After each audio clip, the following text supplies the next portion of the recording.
சற்று நில்லுங்கள். நீங்கள் வேக வேகமாக ஓடிக்கொண்டிருக்கும் உங்கள் வாழ்க்கை பயணத்தில் ஒரு நிமிடம் பிரேக் போட்டு வண்டியை அப்படியே ஓரமாக நிறுத்துங்கள். ஆம், உங்கள் கவனத்தை முழுமையாக சிதறவிடாமல் இங்கே குவியுங்கள். ஏனென்றால் இந்த நிமிடம், இந்த நொடி உங்கள் மனதை ஆழமாக உழுக்கப் போகிறது.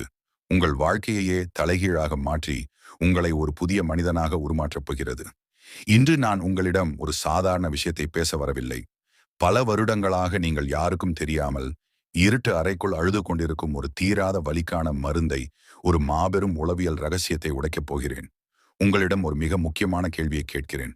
மிகவும் ஆழமாக சிந்தித்து உங்கள் நெஞ்சில் கை வைத்து நேர்மையாக பதில் சொல்லுங்கள். ஒரு மனிதனுக்கு வீடு என்றால் என்ன?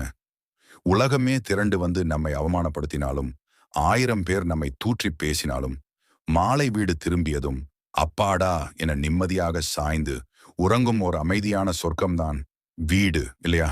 ஆனால் துரதிர்ஷ்டவசமாக உங்களின் தற்போதைய நிலைமை எப்படி இருக்கிறது? சற்று யோசித்து பாருங்கள்.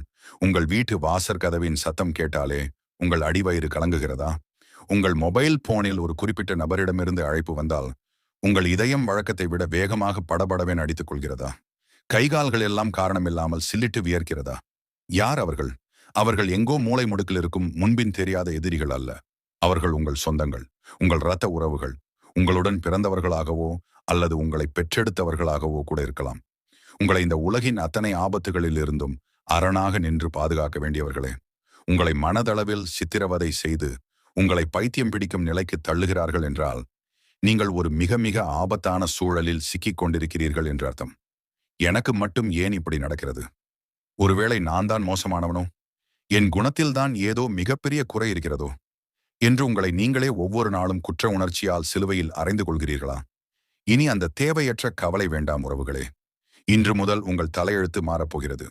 உங்கள் இரத்தத்தை அட்டைப்பூச்சி போல கொஞ்சம் கொஞ்சமாக உறிஞ்சிக் குடிக்கும் அந்த நச்சுத்தன்மை வாய்ந்த உறவுகளை எப்படி சாமர்த்தியமாக சமாளிப்பது?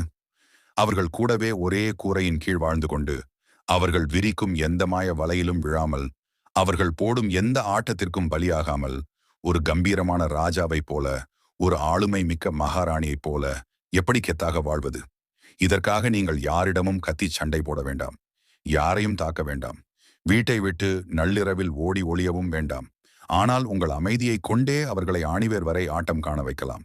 உங்கள் மனதிற்குள் பல வருடங்களாக உறைந்து கிடக்கும் அந்த அடிமை பயத்தை சுக்குநூறாக உடைத்தெறிந்துவிட்டு சுதந்திர காற்றை ஆழமாக சுவாசிக்கப் போகிறீர்கள். தயாரா? இதோ அந்த பிரம்மாஸ்திரம்.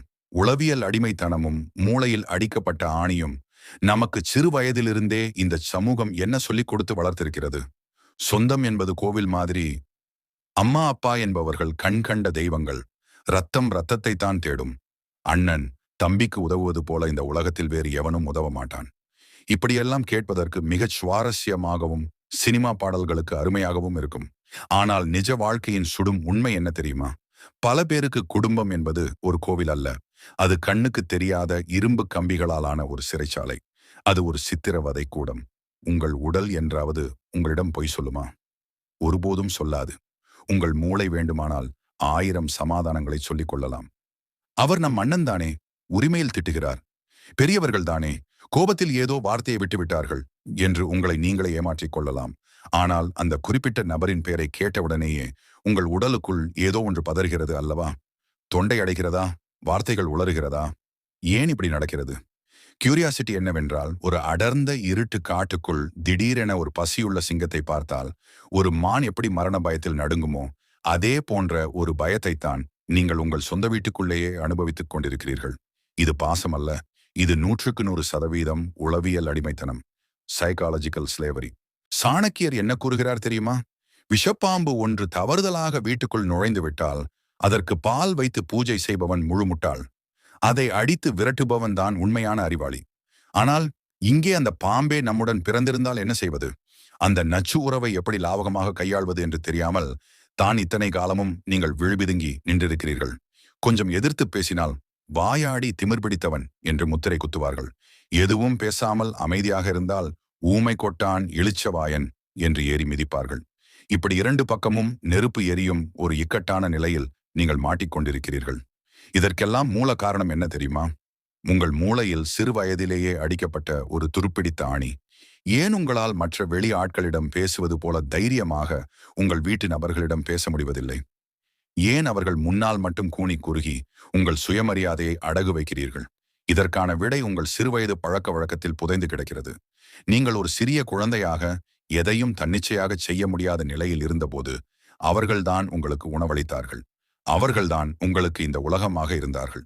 அப்போது உங்கள் பிஞ்சு மூளையில் ஒரு ஆபத்தான விஷயத்தை ஆணியடித்தது போல ஆழமாக பதிய வைத்து விட்டார்கள். நாங்கள் சொல்வதை கண்மூடித்தனமாக பின்பற்றினால்தான் நீ நல்ல பிள்ளை. எங்களை எதிர்த்தால் நீ கெட்டவன்.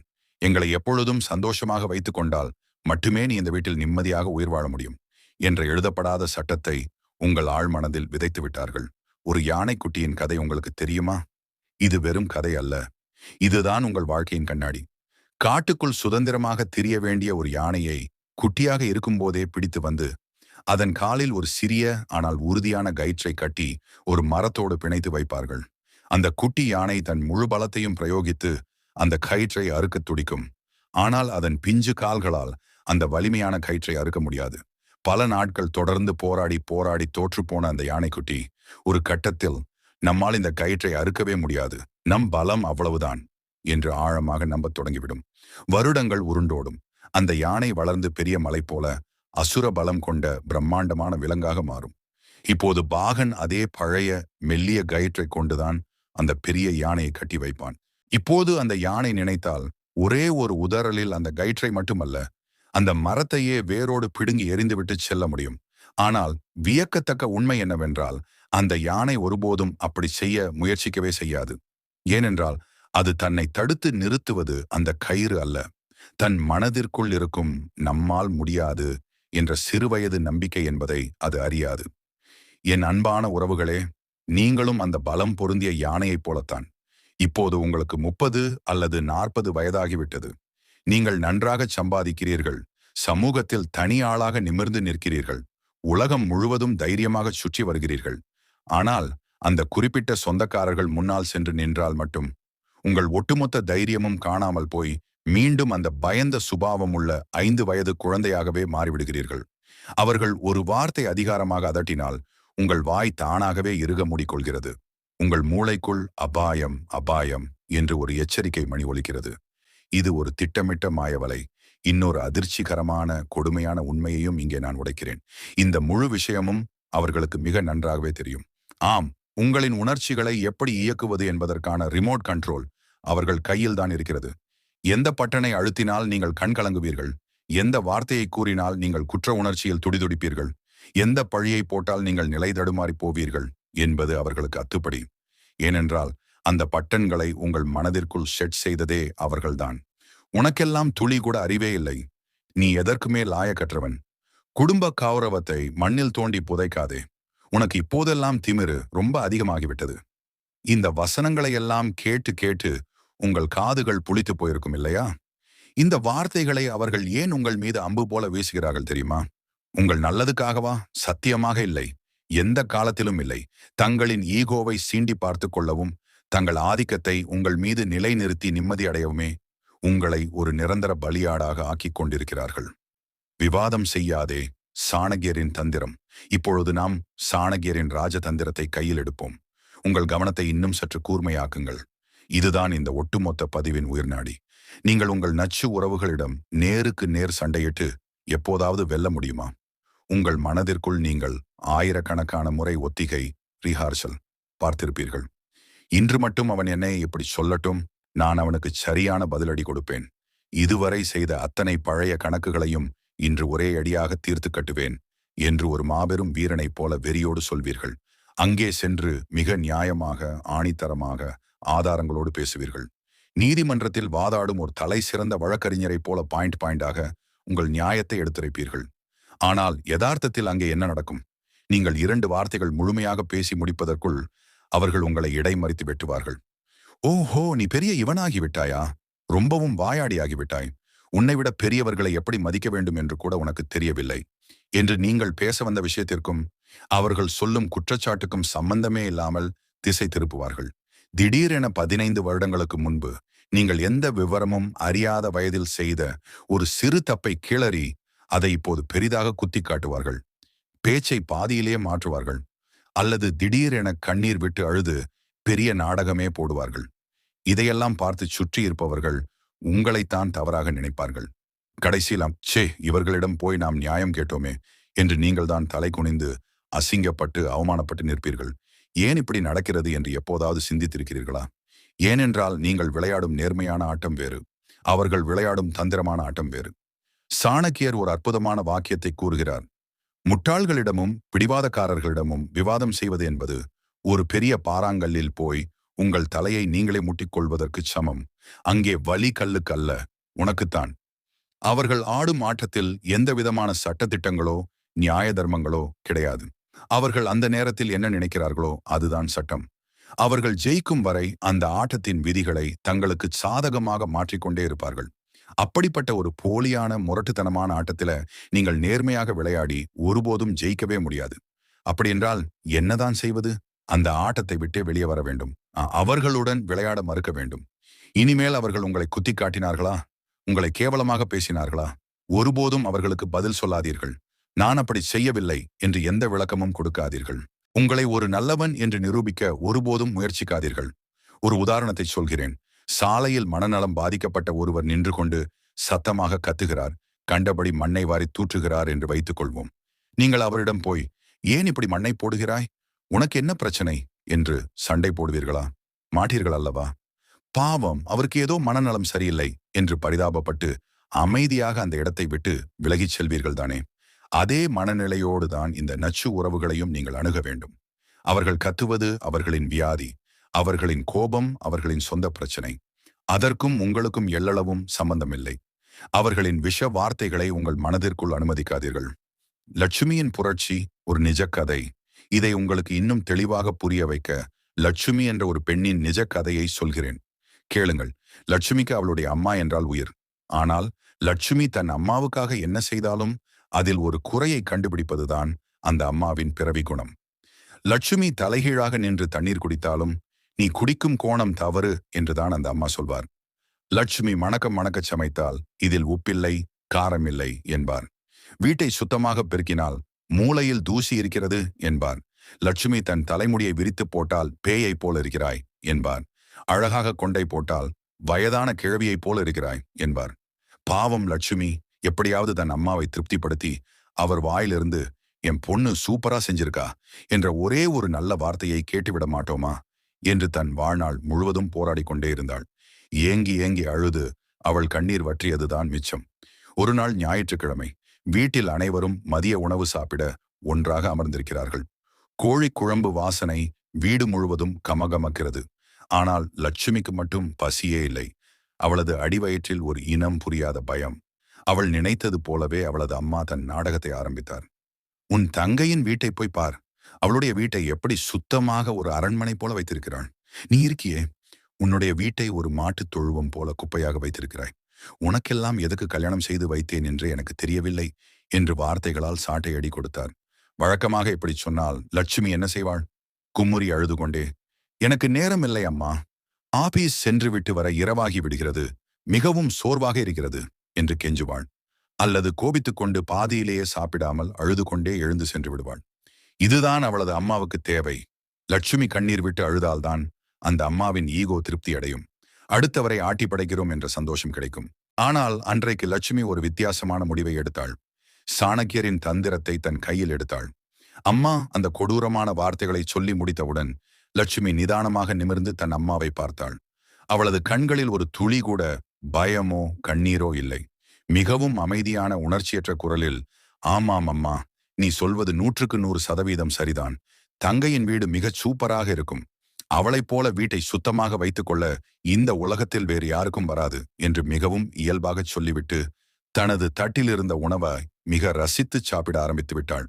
அவளது அம்மாவுக்கு பெரிய அதிர்ச்சி. என்னடா இது, இவள் இன்று நம்மை எதிர்க்கவே இல்லையே, சண்டையும் போடவில்லையே, அழவும் இல்லையே என்று அந்த அம்மாவுக்கு மூச்சு முட்டியது. அவர் எதிர்பார்த்த அந்த டிராமா ரியாக்ஷனும் கிடைக்கவில்லை. எப்படியாவது லட்சுமியை அழ வைக்க வேண்டும் என்பதற்காக அவளது அம்மா மறுபடியும் உசுப்பேற்றினார். நான் சொல்வது உன்னுடைய நல்லதுக்குத்தான். நீ வாழ்க்கையில் திருந்த வேண்டும் என்றுதான் நான் இதையெல்லாம் சொல்கிறேன் என்று இழுத்தார். லட்சுமி மீண்டும் அதே நிதானத்துடன், முகத்தில் எந்த சலனமும் இல்லாமல், எனக்கு புரிகிறது அம்மா, சரி இந்த சட்னி மிகவும் அருமையாக இருக்கிறது. இன்னும் கொஞ்சம் வையுங்கள் என்று கேட்டாள். அவ்வளவுதான். அடுத்த 15 நிமிடங்களில் அவளது அம்மா முற்றிலும் அமைதியாகிவிட்டார். இதற்கு மேல் என்ன பேசுவது என்றே அவருக்கு தெரியவில்லை. அன்றைக்கு இரவு லட்சுமி எந்தவிதமான மன உளைச்சலும் இல்லாமல், சண்டை இல்லாமல், அழுகை இல்லாமல் மிக நிம்மதியாக ஆழ்ந்து தூங்கினாள். இதிலிருந்து நீங்கள் என்ன புரிந்து கொள்கிறீர்கள்? லட்சுமி என்ற அந்த பெண் தன் காலில் கட்டப்பட்டிருந்த அந்த மாயையான யானை கயிற்றை ஒரே அடியாக அறுத்து எறிந்து விட்டாள். தன் அம்மா விரித்த உணர்ச்சி வலையில், எமோஷனல் ட்ராப், அவள் அன்று விழ மறுத்து விட்டாள். தன் மனதை இயக்கும் அந்த ரிமோட் கண்ட்ரோலை தன் அம்மாவின் கையில் இருந்து பிடுங்கி நிரந்தரமாக குப்பையில் வீசிவிட்டாள். போலியான குற்ற உணர்ச்சியும் தற்காப்பும். சரி, லட்சுமியைப் போல நீங்களும் இப்படி அமைதியாக விலகி போக ஆரம்பித்தால் அவர்கள் சும்மா இருப்பார்களா? ஒருபோதும் இருக்க மாட்டார்கள். உங்கள் அமைதியை பார்த்து அவர்கள் இன்னும் கொதிப்படைவார்கள். உடனே தங்களின் அடுத்த பெரிய ஆயுதத்தை எடுப்பார்கள். அதுதான் குற்ற உணர்ச்சி, கில்ட் ட்ரிப்பிங். உங்கள் மனதிற்குள்ளேயே ஒரு போலி அறநெறி குரல் கேட்கும்படி செய்வார்கள். அல்லது அவர்களே உங்களுக்கு போன் செய்து ஒப்பாரி வைத்து புலம்புவார்கள். நாங்கள் உனக்காக எங்கள் வாழ்நாளையே தியாகம் செய்தோம். உனக்கு எவ்வளவோ செய்திருக்கிறோம். இப்போது கொஞ்சம் வசதி வந்ததும் எங்களை நடுத்தெருவில் தூக்கி எறிகிறாயே, இது நியாயமா? உன்னை பெற்றவர்களை நீ இப்படி பகைக்கலாமா? கூட பிறந்த ரத்தத்தை இப்படி ஒதுக்கலாமா? நாளைக்கு நாங்கள் செத்தால் கூட நீ வந்து எட்டி பார்க்க மாட்டாயா என்று மிக கொடூரமான சென்டிமெண்ட் தாக்குதலை நடத்துவார்கள்.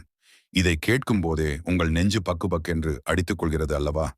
இதுதான் அவர்கள் மிகச் சாமர்த்தியமாக போடும் தூண்டில். என் அன்பு சொந்தங்களே, நன்றாக புரிந்து கொள்ளுங்கள்.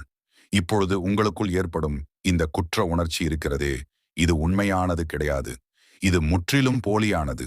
இது அவர்கள் பல வருடங்களாக திட்டமிட்டு உங்கள் மூளையில் ஏற்றி வைத்திருக்கும் ஒரு ஆபத்தான வைரஸ். இதை இப்படி ஒரு கோணத்தில் யோசிச்சு பாருங்கள். நீங்கள் ஒரு ஆட்டோவில் பயணம் செய்கிறீர்கள். இறங்கும் போது மீட்டர் முள்ளில் 100 ரூபாய் கட்டணம் காட்டுகிறது. ஆனால் அந்த ஆட்டோ ஓட்டுநர் உங்களிடம் கட்டாயப்படுத்தி 500 ரூபாய் கேட்கிறார்.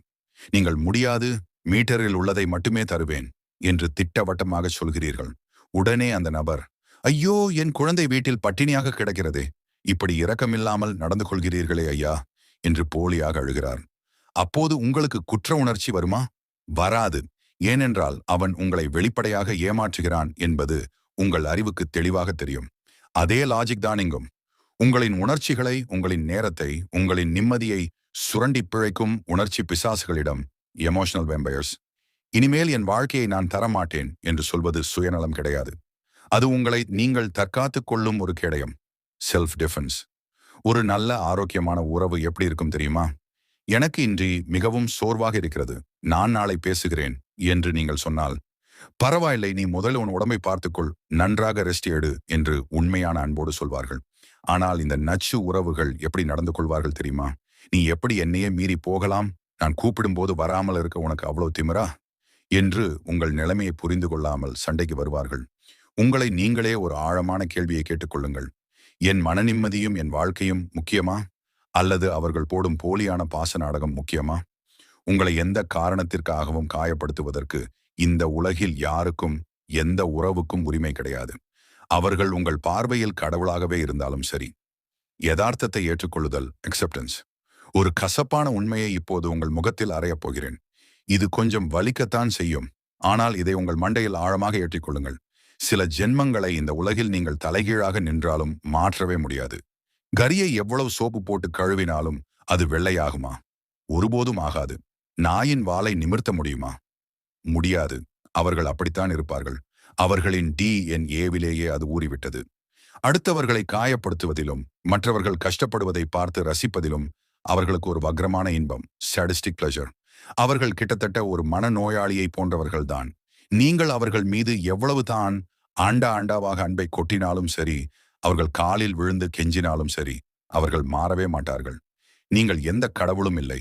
நீங்கள் அவர்களுக்கு சிகிச்சை அளிக்க ஒரு மனநல மருத்துவரும் இல்லை. அவர்களை சரி செய்வது உங்களுடைய வேலையே கிடையாது. இன்றில்லை என்றாலும் என்றாவது ஒரு நாள் அவர்கள் மனம் திருந்துவார்கள். என் உண்மையான பாசத்தை புரிந்து கொள்வார்கள், என்னை அரவணைத்துக் கொள்வார்கள் என்று ஒரு பகல் கனவு கண்டு காத்து கொண்டிருக்கிறீர்கள். பாருங்கள், அதுதான் உங்கள் வாழ்க்கையில் நீங்கள் செய்யும் மிக மிக கொடூரமான தப்பு. அந்த முட்டாள்தனமான நம்பிக்கையை இன்றே ஆழமாக குழி தோண்டி புதையுங்கள். அந்த போலியான நம்பிக்கைதான் உங்களை ஒவ்வொரு நாளும் கொஞ்சம் கொஞ்சமாக கொன்று கொண்டிருக்கிறது. சாணக்கியர் தன் அர்த்த சாஸ்திரத்தில் என்ன கூறுகிறார் தெரியுமா? யதார்த்தத்தை உள்ளபடி ஏற்றுக்கொள்வதே உண்மையான புத்திசாலித்தனம். ஆம், எங்கள் அப்பா ஒரு முன்கோபிதான். எங்கள் அண்ணன் ஒரு கல்நெஞ்சம் கொண்ட சுயநலவாதிதான். அவர்களை என்னால் மாற்ற முடியாது. ஆனால் அவர்கள் முன்னால் போய் நின்று தேவையற்று அடிவாங்காமல் என் சுயமரியாதையை காத்துக்கொண்டு என்னால் பாதுகாப்பாக விலகி நிற்க முடியும். இதுதான் உச்சக்கட்ட புத்திசாலித்தனம். இதுதான் உங்களை நீங்கள் மீட்டெடுக்கும் உண்மையான விடுதலை. விடுதலைக்கான செயல் திட்டம் 5 அதிரடி கட்டளைகள். சரி, இதுவரை தத்துவங்களும் உளவியலும் பேசியது போதும். இப்போது நேரடியாக களத்தில் இறங்குவோம். நடைமுறையில் நாம் என்ன செய்ய வேண்டும்? சாணக்கியரின் பாணியில் இந்த நச்சு உறவுகளை சமாளிக்க ஒரு 5 அதிரடி போர் வியூகங்களை, ஆக்ஷன் ஸ்டெப்ஸ் உங்களுக்கு தருகிறேன். இதை நாளை அல்ல, இன்றே, இப்போதே ஆரம்பியுங்கள். 1. சத்தமில்லாமல் ஒதுங்கு. The art of ghosting. ஊருக்கெல்லாம் தண்டோரா போட்டு, நான் இனிமேல் உன் வீட்டுப்படியே மிதிக்க மாட்டேன், நீ ஒரு மோசமான மனிதன் என்று அறிவிப்பு செய்யாதீர்கள். அப்படி செய்தால் அவர்கள் அதை ஒரு பெரிய கௌரவ பிரச்சனையாக மாற்றி சண்டையை பெரிதாக்குவார்கள். எந்த ஒரு சத்தமும் இல்லாமல் ஒரு பூனை எப்படி நைஸாக நகருமோ அப்படி அமைதியாக ஒதுங்குங்கள். அவர்கள் போன் செய்தால் உடனடியாக முதல் ரிங்லேயே எடுக்காதீர்கள். 4 முறை அவர்கள் அழைத்தால் எப்போதாவது ஒரு முறை பொறுமையாக எடுங்கள். ரொம்ப பிஸியாக இருக்கிறேன், மீட்டிங்கில் இருக்கிறேன் என்று குறுஞ்செய்தி மெசேஜன் மட்டும் அனுப்புங்கள். அவர்கள் வீட்டிற்கு போவதை கொஞ்சம் கொஞ்சமாக குறையுங்கள். அவர்கள் காரணம் கேட்டால், அலுவலகத்தில் பயங்கர வேலைபளு, நேரமே இல்லை என்று பொய் சொல்லுங்கள். உங்கள் நிம்மதியை காக்கச் சொல்லும் பொய்யில் எந்த தவறும் இல்லை. ஒரு பாம்பு தனது புற்றுக்குள் எப்படி வளைந்து நெளிந்து நைசாகச் செல்லுமோ அப்படி நழுவிவிட வேண்டும். சண்டையிடாமல் விலகிச் செல்வதுதான் மிகச்சிறந்த ராஜதந்திரம். 2. வாயை இறுக்கமாக மூடு. தி வால்ட் ஆஃப் சைலன்ஸ். உங்கள் வாழ்க்கையின் முக்கியமான விஷயங்களை, உங்கள் சந்தோஷங்களை ஒருபோதும் அவர்களிடம் உளறிவிடாதீர்கள். இது மிக மிக முக்கியம். உங்களுக்கு ஒரு புதிய நல்ல வேலை கிடைத்திருக்கிறதா? மூச்சு விடாதீர்கள். நீங்கள் யாரையாவது காதலிக்கிறீர்களா? ரகசியமாக மறைத்து வையுங்கள். நீங்கள் கஷ்டப்பட்டு சிறுக சிறுக சேமித்து ஒரு புதிய வீடு வாங்கப் போகிறீர்களா? அந்த பத்திரப்பதிவு முடியும் வரை யாரிடமும், குறிப்பாக இவர்களிடம் சொல்லவே சொல்லாதீர்கள். ஏன் தெரியுமா? உங்கள் சந்தோஷமான செய்தியை அவர்களிடம் சொன்னால் அவர்கள் மனதார வாழ்த்த மாட்டார்கள். மாறாக அதில் தங்கள் வஞ்சகம் எனும் விஷத்தை கலப்பார்கள். இதெல்லாம் உனக்கு ரொம்ப நாள் நிலைக்காது, நீ எல்லாம் உருப்படவே மாட்டாய், இந்த வேளையில் உன்னை விரைவில் தூக்கி விடுவார்கள் என்று சாபம் விடுவார்கள். உங்கள் சந்தோஷத்தை குழி தோண்டி புதைப்பார்கள். எதற்கு இந்த வீண் வம்பு? உங்களை பற்றியும் உங்கள் வளர்ச்சியை பற்றியும் அவர்களுக்கு எவ்வளவு குறைவாக தெரியுமோ அவ்வளவு தூரம் நீங்கள் பாதுகாப்பாக இருக்கிறீர்கள் என்று அர்த்தம். எதிரி நாட்டில் ஊடுருவி இருக்கும் ஒரு உளவாளியைப் போல எதையும் காட்டிக்கொள்ளாமல் வாய்க்குள் கொழுக்கட்டையை வைத்துக்கொண்டு கம்மென்றிருங்கள். 3. உணர்ச்சியற்ற கருங்கல் போலரு. தி கிரே ராக் மெத்தட். அவர்கள் எப்படியாவது உங்கள் வாயை பிடுங்க வேண்டும் என்பதற்காக உங்களை சீண்டி பார்க்க வருவார்கள். அப்போது நீங்கள் ஒரு உயிரற்ற கருங்கல்லைப் போல எந்தவித ரியாக்ஷனும் இல்லாமல் இருங்கள். இதை உளவியலில் கிரே ராக் மெத்தட் என்று சொல்வார்கள். அவர்கள், இன்று வீட்டில் என்ன சாப்பாடு என்று கிண்டலாக கேட்டால், வெறும் சோறு என்று மட்டும் ஒற்றை வார்த்தையில் பதில் சொல்லுங்கள். எப்படி இருக்கிறாய் என்று கேட்டால், இருக்கிறேன் என்று மட்டும் சொல்லுங்கள். ஏன் உன் முகம் ஒரு மாதிரியாக இருக்கிறது என்று துருவி கேட்டால், எனக்கு தெரியவில்லை என்று அலட்சியமாக சொல்லுங்கள். எந்த ஒரு சுவாரஸ்யமும் இல்லாமல் எந்திரத்தனமாக ஒரே தோணியில் மோனோட்டன் பேசுங்கள். அவர்கள் உங்களிடமிருந்து மிகப்பெரிய டிராமாவை, அழுகையை, கோபத்தை, உணர்ச்சி பெருக்கை எதிர்பார்க்கிறார்கள்.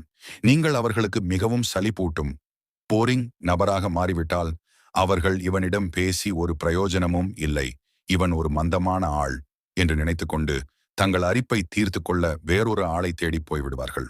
4. புதிய சொந்தங்களை தேடு. Build your chosen family. சொந்தம் என்றால் ஒரே இரத்தத்தில் ஒரே வயிற்றில் பிறக்க வேண்டும் என்பது எந்த கட்டாயமும் இல்லை. அதெல்லாம் பழங்காலத்து பஞ்சாங்கம். உங்கள் கஷ்டத்தில் தோள் கொடுத்து உங்களை எந்த சுயநலமும் இல்லாமல் நேசிக்கும் ஒரு நல்ல நண்பன் கூட உங்களுக்கு உண்மையான சொந்தம்தான். உங்களை மதிக்கின்ற, உங்கள் உணர்வுகளை புரிந்து கொள்கின்ற, உங்களை ஒரு சக மனுஷனாக நடத்துகின்ற ஆட்களை தேடி கண்டுபிடியுங்கள். அவர்கள் இரத்த உறவாக இல்லாவிட்டாலும் பரவாயில்லை. அவர்களுடன் உங்கள் பொன்னான நேரத்தை செலவிடுங்கள். ஒரு தோட்டம் இருக்கிறது, அதில் பயிர்களை விட களை செடிகளும் விஷச் செடிகளும் தான் அதிகமாக இருக்கின்றன என்றால், அந்த தோட்டத்தை அப்படியே விட்டுவிட்டு புதிய இடத்தில் நல்ல பூஞ்செடிகளை வளர்க்கத் தொடங்க வேண்டும். நல்ல சுத்தமான தண்ணீரை ஊற்றினால் தான் ஒரு செடி செழித்து வளரும். தொடர்ந்து விஷத்தை ஊற்றிக் கொண்டிருந்தால் எந்த செடியாவது வளருமா? உங்களுக்கு கடுகளவு கூட மரியாதை கிடைக்காத ஒரு இடத்தில் ஒரு வினாடி கூட நிற்காதீர்கள். உங்கள் சுயமரியாதையே உங்கள் கிரீடம். 5 கடைசி ஆட்டத்தில் ஜாக்கிரதை, தி எக்ஸ்டென்ஷன் பர்ஸ்ட். இது மிக மிக ஆபத்தான ஒரு கட்டம். உங்கள் கவனத்தை இங்கு கொண்டு வாருங்கள். நீங்கள் மேற்சொன்னபடி மாற ஆரம்பித்தவுடன் உங்கள் நச்சு உறவுகள் அமைதியாக இருக்க மாட்டார்கள். என்னடா இது, இவன் இவ்வளவு நாள் நம் கைக்குள் இருந்தான், இப்போது நம் கையை மீறி பறக்கிறானே என்று அவர்களுக்கு வெறி பிடிக்கும். இன்னும் பயங்கரமாக மூர்க்கத்தனமாக கத்துவார்கள். நீ முற்றிலும் மாறிவிட்டாய், உனக்கு திமிரு தலைக்கேறிவிட்டது, நீ ஒரு நன்றி கெட்டவன், பொண்டாட்டி பேச்சை கேட்டு ஆடுபவன் என்று ஊரை கூட்டி தம்பட்டம் அடிப்பார்கள். மற்ற சொந்தக்காரர்களை தூண்டிவிட்டு உங்களுக்கு தொடர்ச்சியாக போன் செய்ய வைப்பார்கள். பெரிய மனிதர்களை வைத்து பஞ்சாயத்து கூட்டுவார்கள். இதுதான் அவர்களின் கடைசி ஆட்டம். ஒரு அகல் விளக்கு அணைவதற்கு முன்னால் எப்படி திடீரென மிக பிரகாசமாக எரியுமோ அதுபோலத்தான் அவர்களின் இந்த கோபமும். இந்த ஒரு குறிப்பிட்ட இடத்தில் மட்டும் அவர்களின் சத்தத்திற்கு பயந்து போய் நீங்கள் பழையபடி மீண்டும் பணிந்து போய்விட்டீர்கள் என்றால் அவ்வளவுதான். உங்கள் வாழ்க்கை நிரந்தரமாக காலி. ஆனால் எவ்வளவு சூறாவளி வீசினாலும் நீங்கள் அசையாமல் ஸ்ட்ராங்காக அதே கருங்கல் மனநிலையோடு நின்று விட்டீர்கள் என்றால் நீங்கள் 100% ஜெயித்து விட்டீர்கள் என்று அர்த்தம். இன்னும் கொஞ்ச நாள் கத்துவார்கள். பிறகு இவன் இனி அடங்க மாட்டான், இவன் மனம் கல்லாகிவிட்டது என்று அவர்களாகவே ஓய்ந்து உங்களை விட்டு விலகி போய்விடுவார்கள். அந்த பேரமைதிதான் உங்களின் வாழ்க்கையின் மாபெரும் வெற்றி. தனிமரம் ஆகிவிடுவோமா என்ற பயம். இந்த இடத்தில்தான் உங்கள் மனதில் ஒரு மிகப்பெரிய அச்சுறுத்தும் பயம் எழும். நான் இப்படி எல்லாரையும் பகைத்துக் கொண்டு அனைவரையும் விட்டு விலகிவிட்டால் கடைசியில் என் வாழ்க்கையில் நான் ஒரு அனாதையாக தனிமரமாக ஆகிவிடுவேனோ, எனக்கு என்று இந்த உலகத்தில் யார் இருப்பார்கள் என்று உங்கள் மனசாட்சி உங்களை அச்சுறுத்தும். சாணக்கியர் இதற்கு மிக தெளிவான ஒரு பதிலை உரைக்கிறார். நம்பிக்கை துரோகிகளோடும் உங்களை காயப்படுத்துபவர்களோடும் சேர்ந்து வாழ்வதை விட ஒரு மனிதன் தனிமரமாக வாழ்வதே பல மடங்கு மேலானது. விஷம் கக்கும் பாம்புகளோடு தங்கமழைக்கப்பட்ட ஒரு பெரிய அரண்மனையில் தூங்குவதை விட எந்த பயமும் இல்லாமல் ஒரு சின்னஞ்சிறு குடிசையில் நிம்மதியாக தனியாக தூங்குவது எவ்வளவோ சிறந்தது. அதில் எந்த தவறும் இல்லை. ஆனால் நிஜம் என்னவென்றால் நீங்கள் ஒருபோதும் தனியாக இருக்கப் போவதில்லை.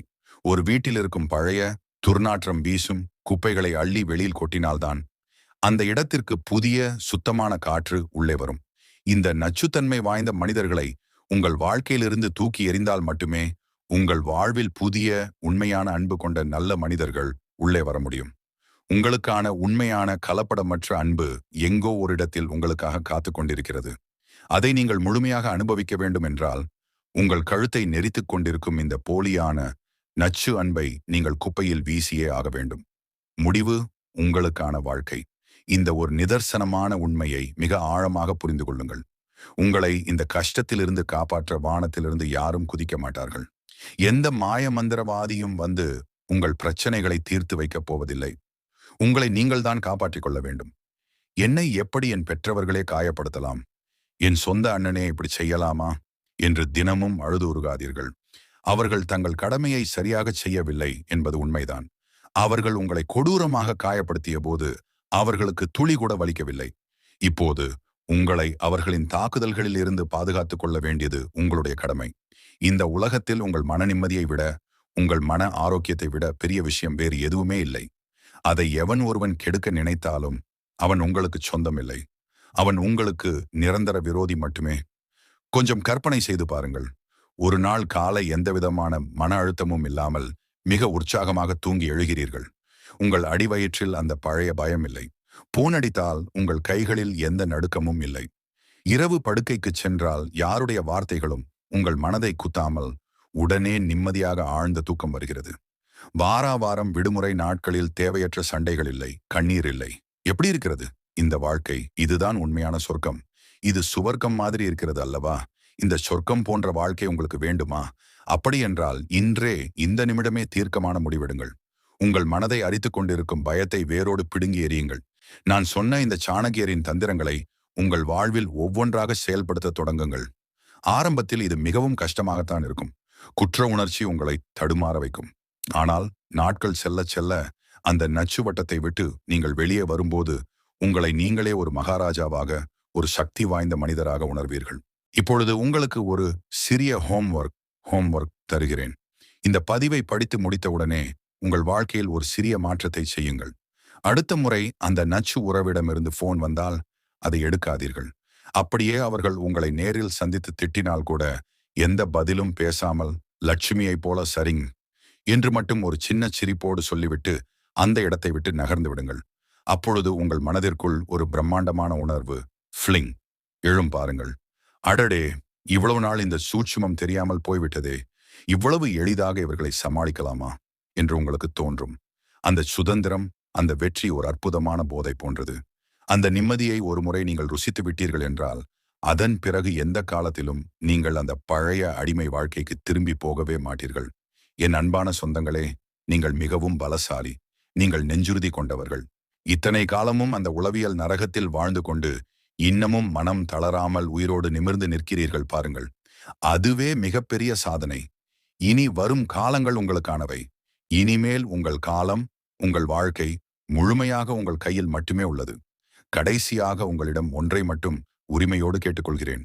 நான் இவ்வளவு நேரம் பேசிய இந்த கருத்துக்கள் உங்கள் அடிமனதில் ஆழமாக பதிந்திருந்தால், உங்கள் வாழ்க்கையில் பல வருடங்களாக இருந்த ஒரு பெரும் சுமையை இறக்கி வைத்தது போன்ற ஒரு மனமாற்றத்தை உண்டாக்கியிருந்தால், எனக்கு ஒரு சிறிய கைமாறு செய்யுங்கள். இந்த வீடியோவிற்கு ஒரு லைக் போடுங்கள். இந்த லைக் எனக்காக அல்ல, இத்தனை காலம் நீங்கள் அனுபவித்த வலிகளுக்கு நீங்கள் கொடுக்கும் முற்றுப்புள்ளி, உங்களை அடக்கியாள நினைத்த அந்த நச்சு உறவுகளுக்கு எதிராக நீங்கள் பதிவு செய்யும் உங்கள் முதல் வெற்றி முழக்கம். அதே போல உங்கள் நண்பர்கள் வட்டத்திலோ உறவினர்கள் மத்தியிலோ யாரோ ஒருவர் வெளியே சொல்ல முடியாமல் தங்களுக்கு நெருக்கமான உறவுகளால் தினமும் அழுது கொண்டு மனதளவில் செத்து செத்து பிழைத்துக் கொண்டிருக்கலாம். அவர்களுக்கு போய் சேரும்படி இந்த வீடியோவை ஷேர் செய்யுங்கள். நீங்கள் செய்யும் அந்த ஒரு ஷேர் ஒருவரின் வாழ்க்கையையே இருட்டிலிருந்து வெளிச்சத்திற்கு கொண்டு வரும். அந்த புண்ணியம் உங்களை வந்து சேரும். நீங்கள் எத்தனை பேர் உங்கள் அடிமை விலங்குகளை உடைத்து எறிந்துவிட்டு ஒரு ராஜாவைப் போல ராணியைப் போல வாழ தயாராக இருக்கிறீர்கள் என்பதை நான் பார்க்க விரும்புகிறேன். தைரியம் இருந்தால், உங்கள் வாழ்க்கையை மாற்றும் உறுதிப்பாடு உங்களுக்குள் இருந்தால், தயங்காமல் கீழே கமெண்ட் செக்ஷன்ல நான் என் நிம்மதியை காப்பேன், என் வாழ்க்கை என் கையில் என்று டைப் செய்யுங்கள். உங்கள் ஒவ்வொருவரின் கமெண்ட்டையும் நான் படிக்க காத்திருக்கிறேன். இது உங்கள் வெற்றிக்கான வழிகாட்டி. எப்பொழுதும் மறக்காதீர்கள். ஆழமாக யோசியுங்கள், தெளிவாக திட்டமிடுங்கள், வாழ்க்கையில் கம்பீரமாக ஜெயித்துக்கொண்டே இருங்கள்.